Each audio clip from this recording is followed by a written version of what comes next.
अस्सलाम वालेकुम दोस्तों। आज की इस वीडियो के अंदर मैं आपको काटन के कीड़ों के बारे में चंद अहम मालूमात दूंगा।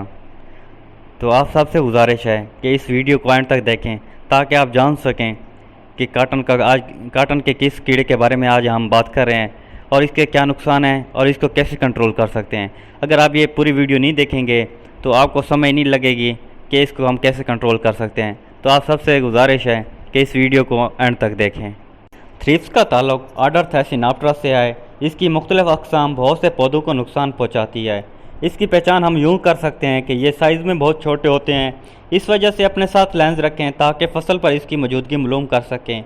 ये मुख्तलिफ़ कलर के हो सकते हैं, ये पीले भी हो सकते हैं और काले भी हो सकते हैं। जब इसके करीब जाएंगे तो ये उड़ जाते हैं। इसके नुकसानात ये हैं कि ये बहुत ज़्यादा मुतहरक होते हैं, बड़े बड़े ग्रुपों की शक्ल में थ्रिप्स खाती है। परेशान होने पर वो छलांग लगाते हैं या उड़ जाते हैं। मेज़बान पौधों में प्याज, फलियाँ, गाजर, स्क्वैश और बाग में बहुत सी दूसरी सब्जियाँ और बहुत से फूल, ख़ास तौर पर गुलाब शामिल हैं।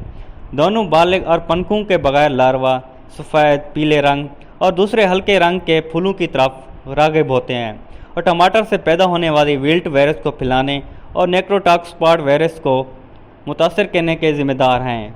मादा तकरीबन 80 अंडे देती है, जो चंद दिनों में अंडों से बच्चे निकल आते हैं और यूं 12 से 15 जनरेशन एक साल में मुकम्मल करती हैं।